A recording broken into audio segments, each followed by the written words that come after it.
बहू की नाई की दुकान। अब आप बोलेंगे कि महिलाएं नाई नहीं बल्कि ब्यूटिशियन बनती है, लेकिन हमारी शीतल बहू वो है अलग, क्योंकि वो बनी है नाई। वो नाई जो मर्दों के बाल काटता है। ये क्या है बहू, क्या ये नुक्कड़ में तुम शीशा लगाकर कुर्सी रखकर बैठ जाती हो? अरे ये नाई वाला काम करने की जरूरत क्या पड़ गई बहू? माँ जी वो क्या है ना कि मैं भी कुछ कमाना चाहती हूँ, खुद का बड़ा पार्लर खोलना चाहती हूँ, लेकिन क्या बहू, अब तू नुक्कड़ में लड़कों के बाल काटती ठीक लगेगी क्या?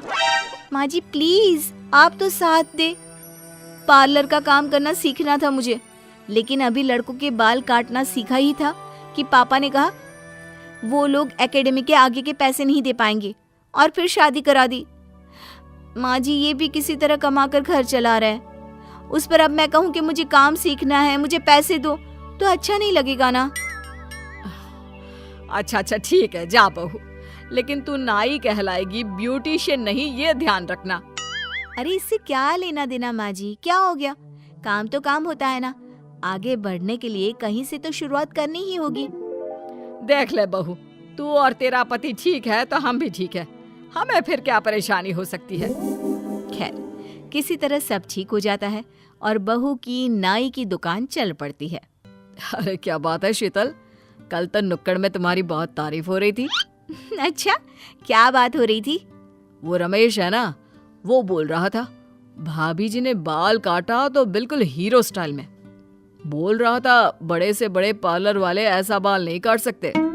हाँ वो मुन्ना भी बोल रहा था भाभी ने तो बिल्कुल विराट कोहली जैसी दाढ़ी बना दी है। अब तो शादी के लिए भी लड़की वाले मान गए, अगले महीने शादी भी तय हो गई है उसकी। मुन्ना की शादी तो उसकी शक्ल के कारण कब से नहीं हो पा रही थी। अच्छा है ना माँ, कल दुकान थोड़ा जल्दी खोलना होगा, वो क्या है ना आज बहुत से लोग भीड़ लगाकर खड़े थे। अब क्या था, शीतल की दुकान चल पड़ती है। फिर एक रोज, बहू तू सारा दिन नाई की दुकान में वक्त दे रही है, अरे कब पार्लर का काम सीखेगी? खुद को किसी एकेडमी में डाल और कोशिश कर के आगे बढ़ और जो तू चाहती थी वो हासिल कर। हाँ माँ जी वो क्या है ना, कल कुछ लड़के आए थे ट्रेनिंग लेने के लिए, तो वहाँ मैंने ट्रेनिंग का काम भी शुरू कर दिया है।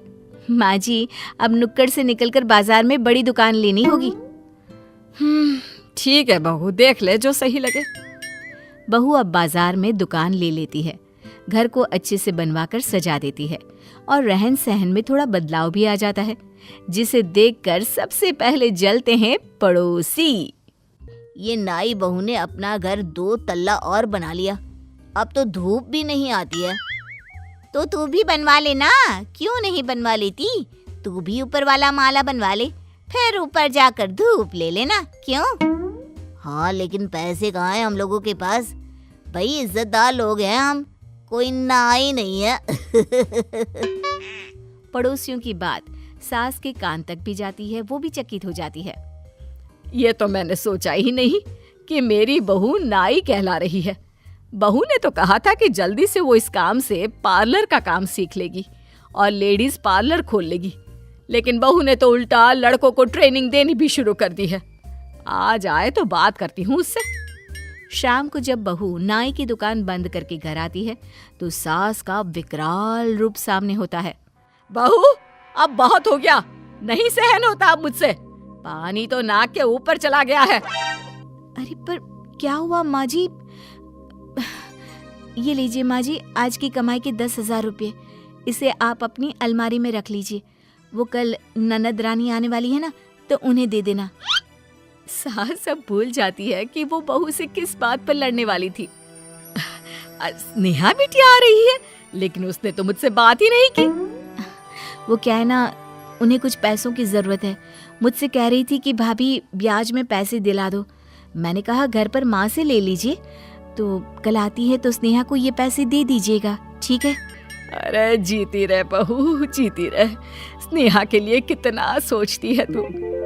माँ जी आपने भी तो मुझे एक ऐसा काम करने की छूट दे रखी है जो मर्द किया करते हैं, नाई की दुकान। सोचिए तो, मोहल्ले में बात होती होगी, गुस्सा तो आता ही होगा सुनकर, लेकिन आप तो समझदार हैं, जानती है कि घर मोहल्ले वालों से नहीं चलता है। क्यों? सास को समझ में आ जाता है कि उसे बहू से क्या कहना है क्या नहीं। हाँ बहू, और क्या, इतना तो दिमाग चलता है मेरा कि क्या बोलना है क्या नहीं। अरे अब बोल कर देखे ये मोहल्ले वाले ना, एक एक को मजा चखा दूंगी। चलती हूँ, पैसे रख दूँ, फिर चाय बनाती हूँ तेरे लिए। शाम को पति घर आता है तो मूड ऑफ होता है। क्या हो गया जी, सब ठीक है ना? क्या ठीक, 4 पैसे की नौकरी, लेकिन मालिक गालियां ऐसे सुनाता है जैसे मैनेजर ने ही कुत्ता पाला हो। गुस्सा ऐसा आता है कि लगता है कि तुरंत छोड़ दूं ये नौकरी, लेकिन तो छोड़ दीजिए ना। वैसे भी मेरा काम इतना चल रहा है कि शहर में अब नाम हो गया है। कुछ लड़कों को तो मैंने अपनी जैसा काम करना भी सिखा दिया है। आप एक ब्रांच खोल लो किसी और एरिया में। हाँ शीतल, ये आइडिया तो बहुत अच्छा है। एक तो मेरा काम होगा, ऊपर से यहाँ से तो ज्यादा ही कमाऊंगा। सास देख रही होती है कि कैसे बहू पूरे घर को संभाल रही है। माँ जी, आप क्या बोल रही थी? गुस्सा क्यों कर रही थी? तब क्या हुआ था? अरे नहीं नहीं, मैंने तो कुछ नहीं कहा। बात आई गई हो जाती है, लेकिन आसपास के लोग उन लोगों को फलता फूलता नहीं देख पाते। फिर एक रोज शीतल की बुआ सास, सुनो भाभी, आप लोगों की तो कोई इज्जत है नहीं, लेकिन हमारी तो है ना। अपनी बहू को बोलो ये नाईगिरी करनी छोड़ दे। अब तो सुना महेश भी नौकरी छोड़ रहा है, सही बात है क्या? सास कुछ नहीं कहती। जब वो घर देखती है तो उसे संपन्नता दिखती है, लेकिन जब वो समाज देखती है तो बहू का काम उसे शर्मिंदा करता है। वो क्या करे? शीतल, नई दुकान भी अच्छी चल रही है। वैसे अब शहर में तुम्हें सब जानने लगे हैं। हाँ, अब तो बेटा तुम भी देख सकते हो बिजनेस, तो बहू ना जाया करे दुकान। कम से कम ये नाई तो नहीं कहलाएगी ना, क्यों? वो क्या है ना, रिश्तेदार और पड़ोसी बहू को नाई नाई कहते हैं तो अच्छा नहीं लगता मुझे। सास के समझाने पर बहू दुकान जाना छोड़ देती है, लेकिन कुछ ही महीनों में हम लोगों का हाल फिर वही हो रहा है। तुम्हारे काम से काम चला था, लेकिन तुम नहीं दिखती हो तो लोगों को लग रहा है कि तुमने नाई की दुकान को किसी और को बेच दिया है। इस महीने तो दुकान का किराया भी नहीं निकलेगा, पैसे कहाँ से आएंगे? वो स्नेहा दीदी को 10,000 दिए थे, वो मांग लीजिए ना। मैंने तो सोचा ही नहीं था कि दीदी से पैसे कभी वापस लूंगी, लेकिन अब क्या करें? सास को समझ में आ जाता है कि बहू के काम से पूरा परिवार ठीक से चल रहा था। बहू मुझे माफ कर दे, मैं लोगों के कहने में आ गई। तेरा काम तेरी पहचान है और मुझे किसी से उसकी पहचान नहीं छीननी चाहिए।